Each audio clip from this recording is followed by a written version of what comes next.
Praise the Lord.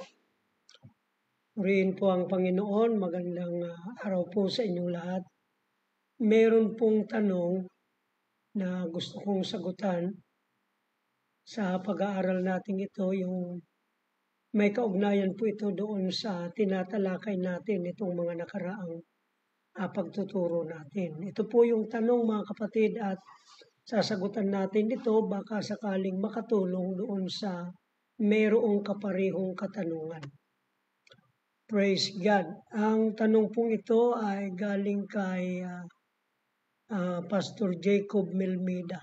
Sabi niya, Pastor Rani, ang tanong po ng mga anti-tithes ay ganito po.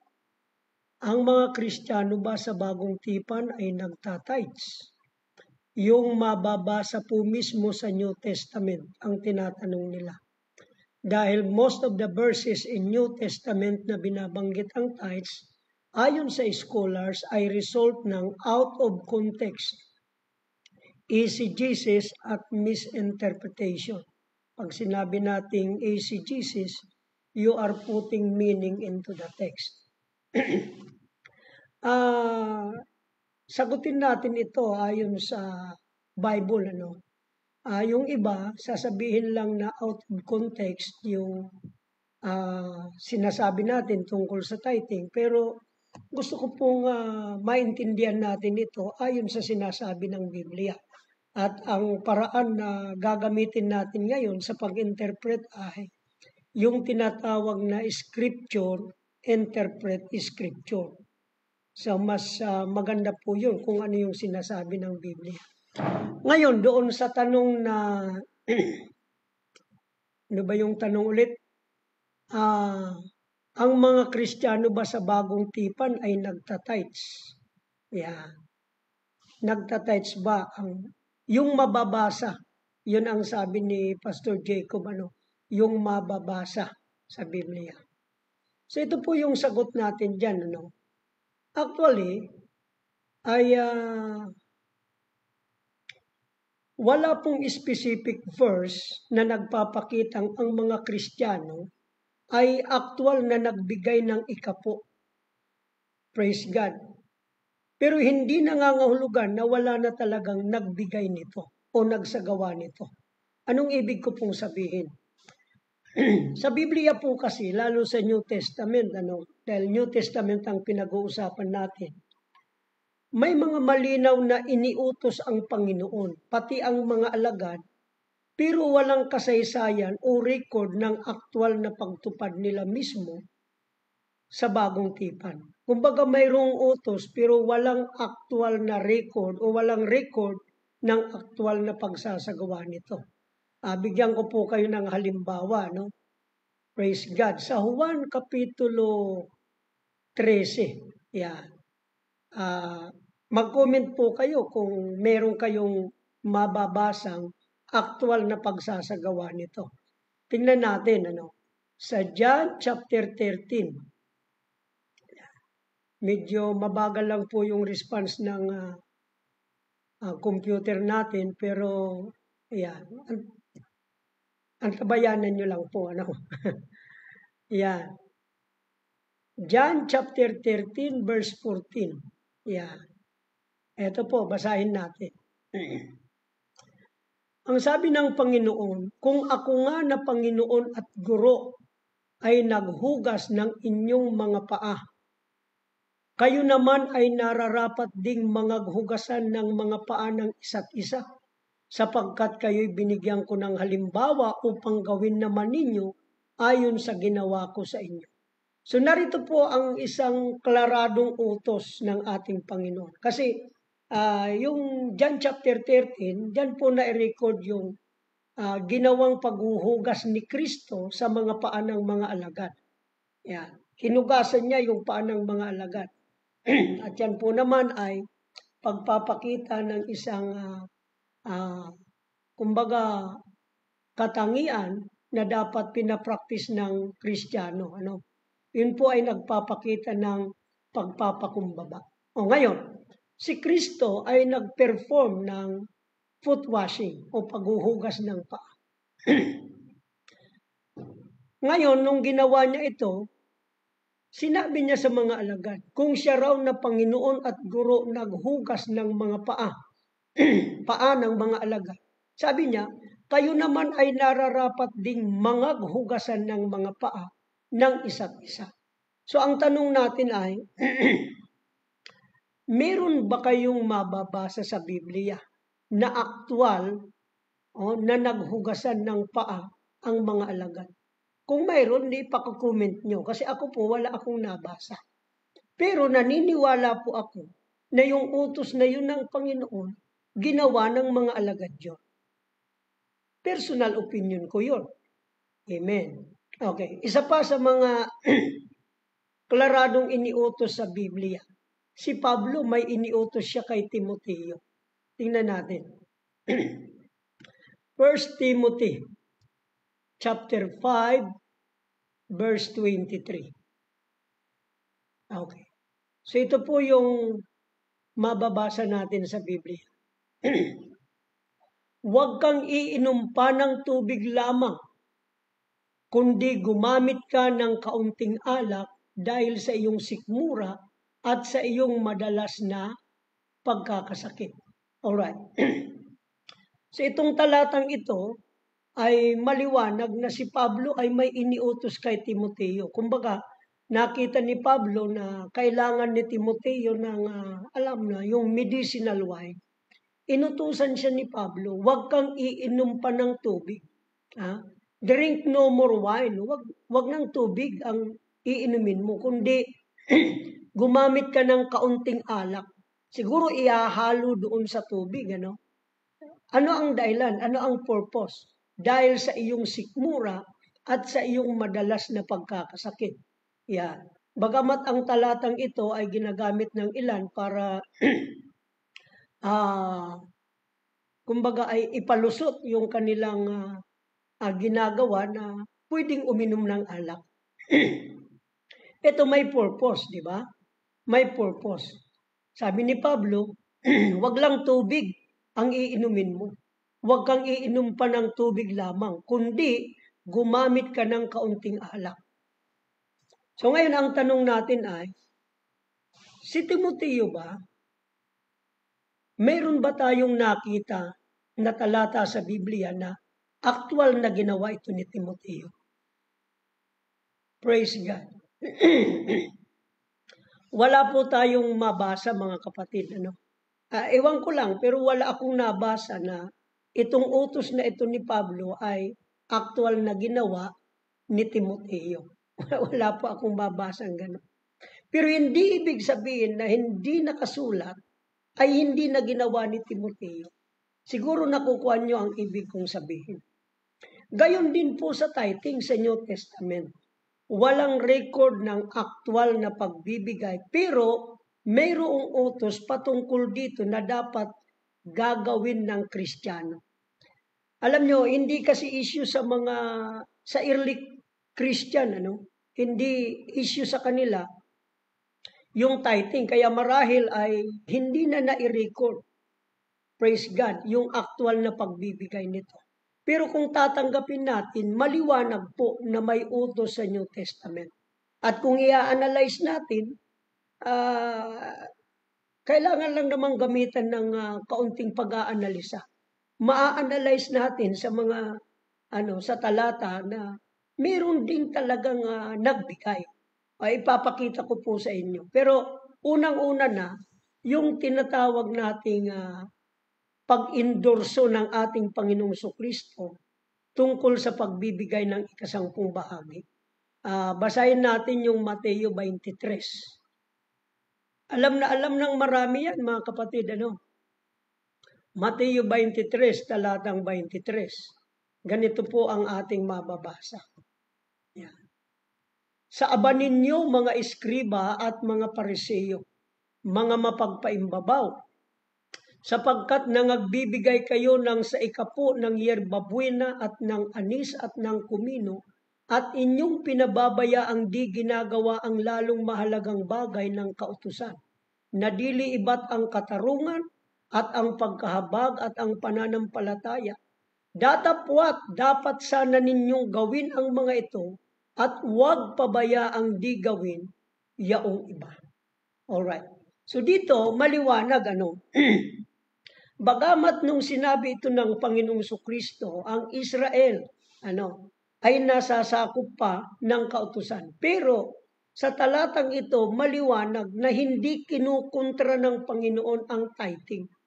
Hindi niya ito inaalisan ng bisa, kundi sa halip ay ini-endorso niya ito. Anong sabi ng ating Panginoon? Dapat sana ninyong gawin ang mga ito. Alin yun? Yung pagbibigay ng ikasampung bahagi. At huwag pabayaang di gawin yaong iba. Ito kasi ang problema doon sa mga eskriba at pariseo. Sinusunod nila yung tithing, nag-aayuno sila, nagbibigay ng ikasampung bahagi, pero meron silang hindi isinasagawa. Meron silang yung mga bagay na mahalaga sa kautusan, hindi nila ito ginagawa, iniitsapwera. Yun yung sinasaway ng Panginoon. Sinasaway niya yun. Dahil sabi ng Panginoon, inyong pinababaya ang di ginagawa, ang lalong mahalagang bagay ng kautusan. Ano raw po yun? Yung katarungan, pagkabag, at pananampalataya. So ang sinasabi ng Panginoon, sana ninyong gawin ang mga ito. Alin yung gawin ang mga ito? Yung pagbibigay ng ikasampung bahagi. Pero huwag din namang pabayaang di gawin yaong iba. Kumbaga, parehong gagawin niya. Alright, so si Kristo po, hindi niya kinukontra. Hindi niya pinawawala ang bisa ang pagbibigay ng ikapo, kundi ito ay kanyang inendorso. In fact, sinabi ng Panginoon, malibang humigit, malibang mahigitan ninyo ang katwiran ng mga eskriba at pariseo sa anumang paraan, ay hindi kayo magsisipasok sa kaharian ng langit. Ano ba yung pangangatwiran ng mga eskriba at pariseo? Naalala nyo doon sa aklat ng Lucas nung yung maniningil ng buwis at yung eskriba ay pumunta doon sa templo. Di ba? Ano yung sinasabi niya? Yung pariseo, sabi niya ay 2 beses akong mag-ayuno sa isang linggo at nagbibigay ako ng ikasampung bahagi sa lahat ng aking kinikita o sa lahat ng aking tinatangkilik. Ganon ang pagmamatuwid ng mga eskriba at pariseo.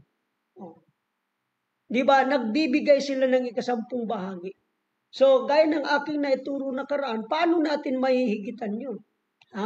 Magbibigay tayo ng ikasampung bahagi na mayroong pagpapakumbaba at ginagawa natin yan dapat sa pananampalataya. Hindi yung nang mamaliit siya ng hindi niya kagaya ng taong ito.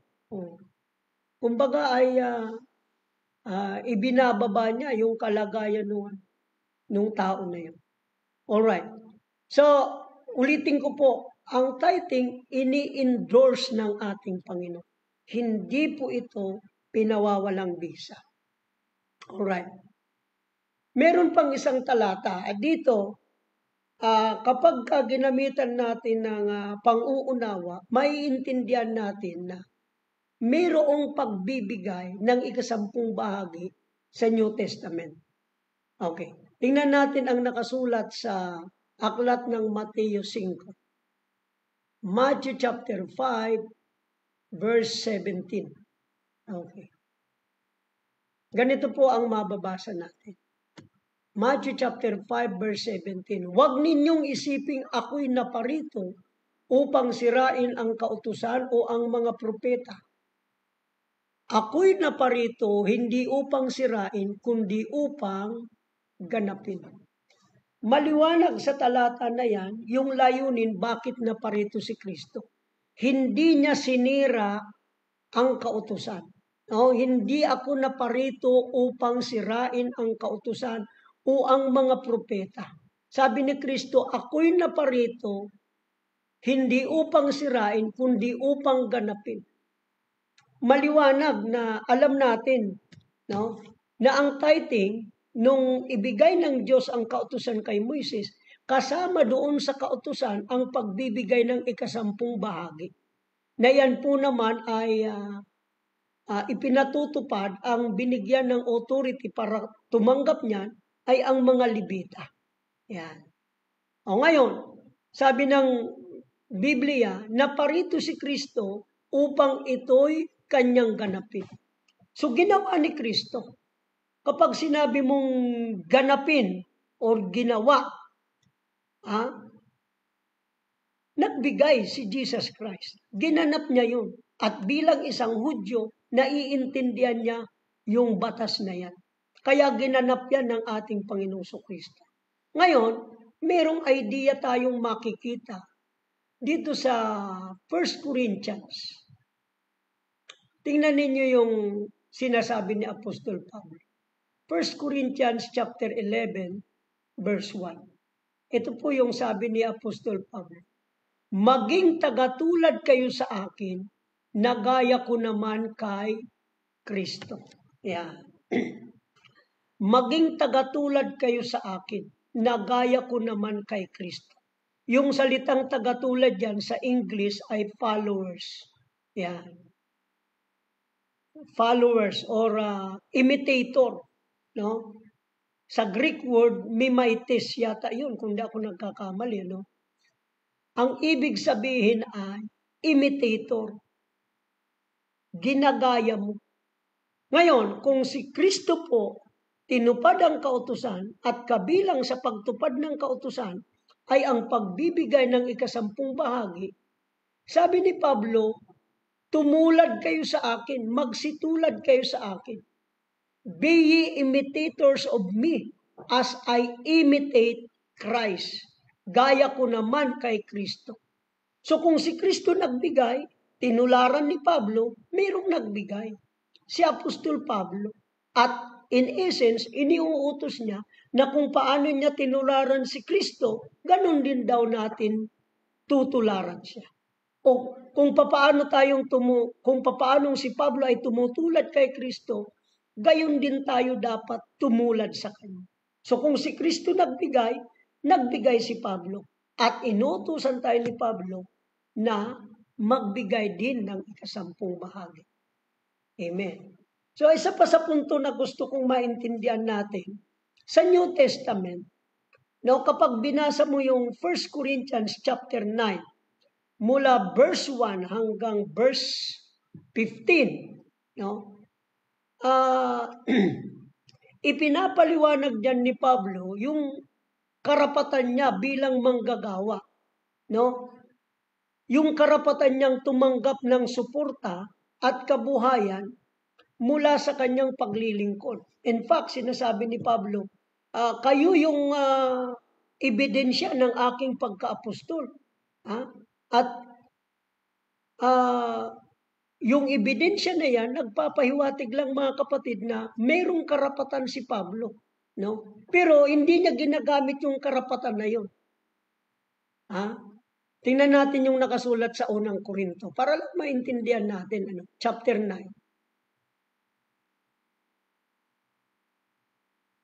At tingnan din natin kung anong koneksyon nito dito sa tinatalakay natin. No? Tingnan nyo basahin lang natin ng Hindi baga ako'y malaya? Hindi baga ako'y apostol? Hindi ko baga nakita si Jesus na Panginoon natin? Hindi baga ako'y gawa? Hindi baga kayo'y gawa ko sa Panginoon? Kung sa iba'y hindi ako apostol, sa inyo man lamang ako'y gayon, sapagkat ang tatak ng aking pagka-apostol ay kayo sa Panginoon. Ito ang aking pagsasanggalang sa mga nagsisiyasat sa akin. Wala baga kaming matuwid na magsikain at magsiinom. Wala baga kaming matuwid na magsipagsama ng isang asawa na sumasampalataya gaya ng ibang mga apostol at mga kapatid ng Panginoon at ni Sipas. Yan. Diba? Verse 7, sinong kawal ang magpakailanpaman ay naglilingkod sa kanyang sariling gugol? Sino ang nagtatanim ng isang ubasan at hindi kumakain ng bunga niyaon? O sino ang nagpapakain sa kawan at hindi kumakain ng gatas niyaon? Yan. Ang mga ito bagay sinasalita ko ayon sa kaguluhan lamang ng mga tao, o di baga sinasabi rin naman ng gayon ang gayon ng kautusan. Sapagkat nasusulat sa kautusan ni Moises, huwag mong lalagyan ng busal ang baka pagka gumigiig. Ang mga baka baga ay iniingatan ng Diyos. Yan. O sinasabi kayang tunay ito dahil sa atin? Oo, dahil sa atin ito sinulat, sapagkat ang nagsasaka ay dapat magsaka sa pag-asa at ang gumigiik ay sa pag-asa na makabahagi. O di ba napakalinaw ng sinasabi ni Pablo? Pwede ba yun nagtatrabaho ka? Nagtatrabaho ka pero ikaw ang gumagastos sa sarili mo. Di ba kapag nagtatrabaho ka, meron kang kaupahan. Oh. Pag ikaw ay gumagawa, meron kang reward. Yan ang sinasabi ni Pablo. Yung sinasabi niya, wala baga kaming karapatan. Oh. Di ba doon sa verse 4, anong sabi niya? Wala baga kaming matuwid na magsikain at magsiinom. Praise God. So malinaw diyan na sinasabi ni Apostol Pablo na yung manggagawa ay dapat tumanggap ng suporta at kabuhayan mula sa kanyang paglilingkod. Amen. Okay. Ngayon, pagdating sa verse 13 to 14, mayroong sinabi dito si Apostol Pablo na napaka-importanting maunawaan natin. Ano? Doon din sa talata na yun, sa verse 13 to 14. Ito basahin natin. Hindi ba ninyo nalalaman na ang mga nagsisipangasiwa sa mga bagay na banal ay nagsisikain ng mga bagay na ukol sa templo at ang mga nagsisipaglingkod sa dambana ay mga kabahagi ng dambana. Gayon din ipinag-uutos ng Panginoon. Yan, utos na ito ng Panginoon na ang mga nagsisipangaral ng Ebanghelyo ay dapat mga buhay sa pamamagitan ng Ebanghelyo. Kita nyo, maliwanag pa sa sikat ng araw sinabi ni Apostol Pablo. No? Yung mga nagsisipangasiwa sa mga banal na bagay sa templo, ano raw po? Yung mga bagay na nagsisipangasiwa sa mga bagay sa templo, nagsisikain ng mga bagay na ukol sa templo at ang mga naglilingkod sa dambana ay mga kabahagi ng dambana. So ngayon, kinote ni Pablo, ipinaliliwanag ni Pablo, kasi ang argumento dito ni Pablo, siguro may mga kumi-question kay Apostol Pablo sa kanyang mga pagmimisyon, sa kanyang mga pag-iikot, na siya po ay kumakain, sinusuportahan ng mga mananampalataya.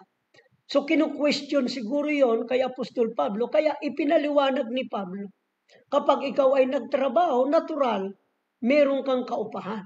Kapag ikaw ay nagsasaka, aani ka. Kapag ikaw ay nag-alaga ng mga baka, makakainom ka o makakakain ka ng produkto ng baka. Gayon din naman yung nagpapagal sa Ebanghelyo. Sabi ni Pablo, no? Yung mga nagsisipangaral ng Ebanghelyo dapat mga buhay sa pamamagitan ng Ebanghelyo. So kaya ngayon, ginamit niya yung halimbawa sa Old Testament. Yung batas, kaakibat ng pagbibigay ng kautusan ng Panginoon sa mga Levita. So alam natin yung mga Levita, wala silang mana sa Panginoon. No? Wala silang ibang kabuhayan, kundi sila ay matapat na naglilingkod sa Panginoon doon sa templo. At ang utos ng Panginoon, yung ibang mga tribo, ang gagawin nila, lahat ng 10 bahagi, ibibigay yun sa mga Levita. Mabuti siguro basahin ulit natin yung talata, mga kapatid. Ano? Basahin natin muli yung talata kung saan iniutos ito ng ating Panginoon. Dito sa Numbers, sa aklat ng mga bilang, Numbers chapter 18. Mula po sa verse 21, ganito po ang mababasa natin. At sa mga anak ni Levi ay narito aking ibinigay ang lahat ng ikasampung bahagi sa Israel na pinakamana, na ganti sa kanilang paglilingkod na kanilang ipinaglilingkod sa makatwid bagay sa paglilingkod sa tabernakulo ng kapisanan. At sa haharapin ay huwag lalapit ang mga anak ni Israel sa tabernakulo ng kapisanan. Baka sila'y magtaglay ng kasalanan at mamatay. Ngunit gagawin ng mga Levita ang paglilingkod ng tabernakulo ng kapisanan at kanilang tataglayin ang kanilang kasamaan. Ito'y magiging palatuntunan magpakailanman sa buong panahon ng inyong mga lahi at sa gitna ng mga anak ni Israel ay hindi sila magkakaroon ng mana. Sapagkat, kita nyo? Sapagkat ang ikasampung bahagi ng tinatangkilik ng mga anak ni Israel na kanilang ihahandog, na pinakahandog na itinaas sa Panginoon, ay aking ibinigay sa mga Levita na pinakamana, kaya't aking sinabi sa kanila, sa gitna ng mga anak ni Israel, ay hindi sila magkakaroon ng mana. So malinaw po, no, na itong mga Levita na nagsisipaglingkod sa templo, isa sa paraan para masuportahan sila dahil wala silang mana, wala silang ibang mga kabuhayan, kundi yung sinabi ng Panginoon na ang ikasampung bahagi ng tinatangkilik ng mga anak ni Israel. No?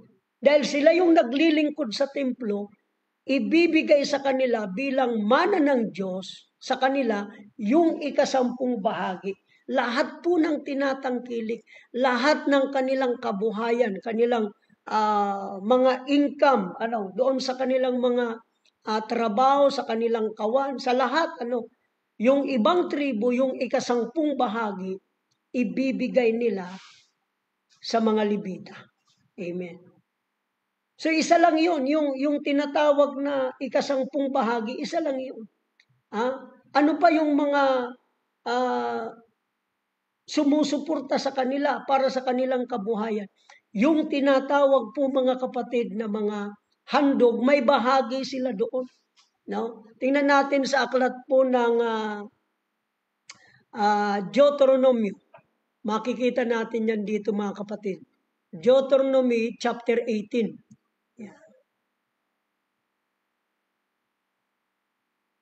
Deuteronomy chapter 18. Verse 1 to 5. Ito po ang mababasa natin.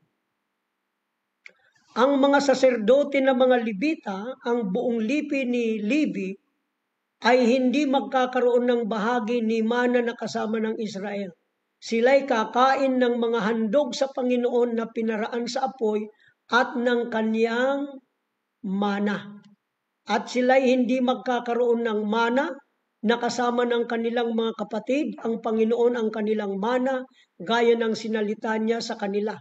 At ito ang magiging karampatan ng mga saserdote sa bayan, sa kanila na naghahandog ng hain, maging baka o tupa, na kanilang ibibigay sa saserdote ang balikat at ang dalawang pisngi at ang sikmura. At ang mga unang bunga ng iyong trigo, ng iyong alak at ng iyong langis, at ang unang balahibo ng iyong mga tupa ay ibibigay mo sa kanya sapagkat pinili siya ng Panginoon mong Diyos sa lahat ng iyong mga lipi upang tumayong mga siwa sa pangalan ng Panginoon, siya at ang kanyang mga anak magpakailanman. O di ba napakaliwanag na yung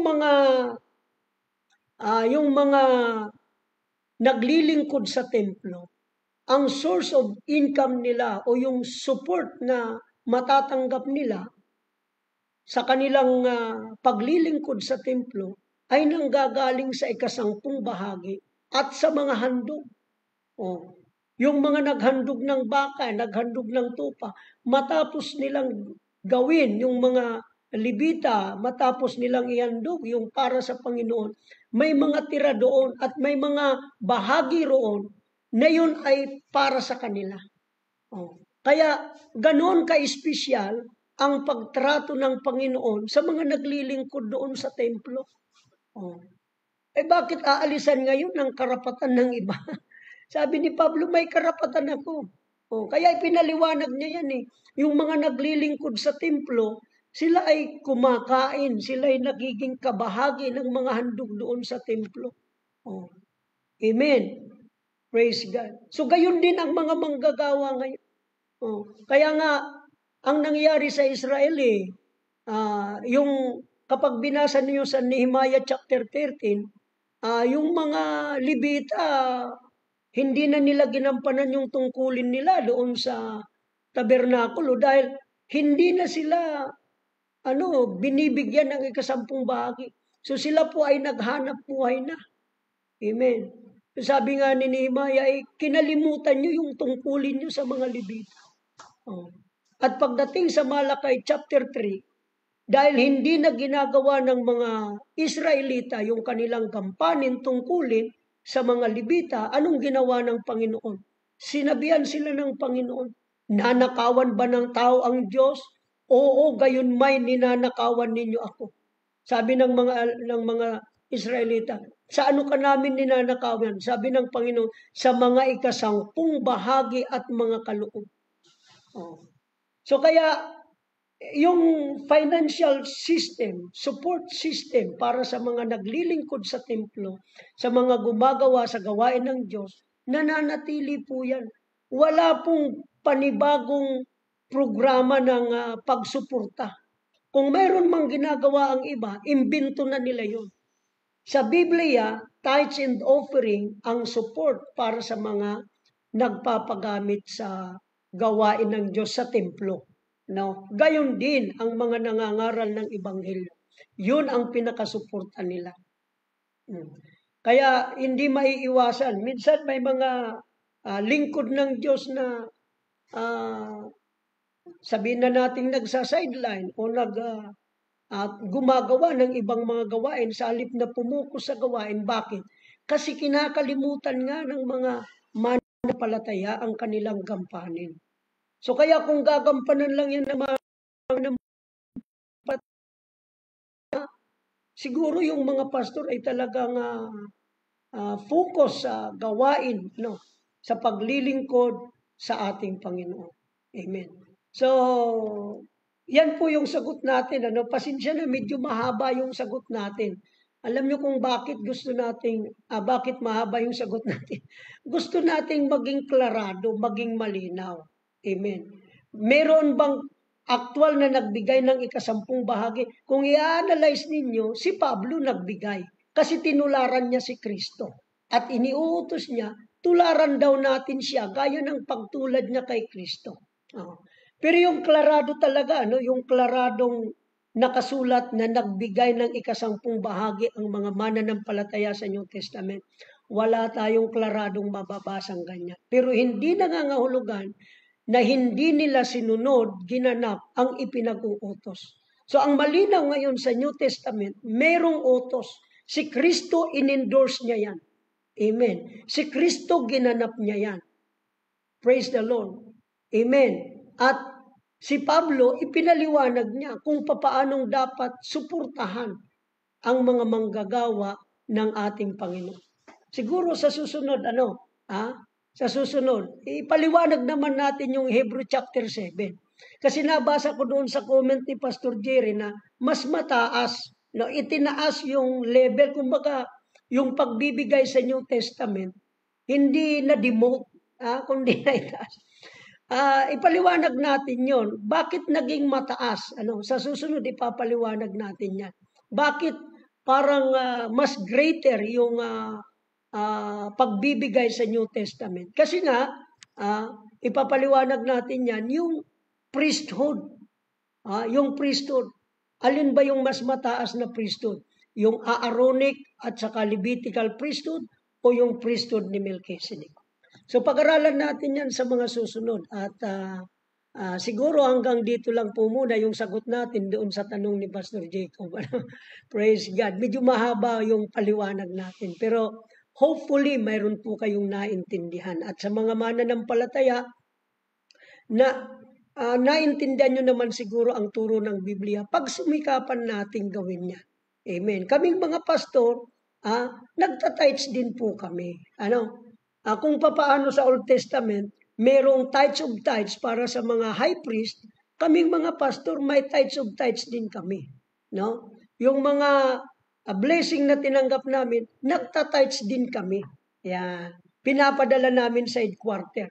Minsan mayroong ngang tanong sa General Conference, yun bang headquarter ay nagta-tithes din? Sa Old Testament, yung high priest, yung mga priest, tumatanggap sila ng tithes of tithes. Pero wala na tayong mababasa na yung mga priest na yan, nagta-tithes ng tithes of tithes. Parang pangatlo na. Sa Biblia, yung mga Levita tumatanggap ng tithes. Ngayon, itong tithes na ito, tatitsan din nila para sa mga saserdote. O wala nang ano doon, wala nang kasunod. Kaya kung kaming mga pastor nag-tithe sa headquarter, o bahala na ang headquarter. Pero wala pong nakasulat dyan na yung tithes of tithes na aming pinadala, itatitsan pa nila. Wala nang ganoon. No. So siguro hanggang doon lang mga kapatid. Marami pong salamat at pagpalain tayong lahat ng ating mahal na Panginoon. Praise the Lord.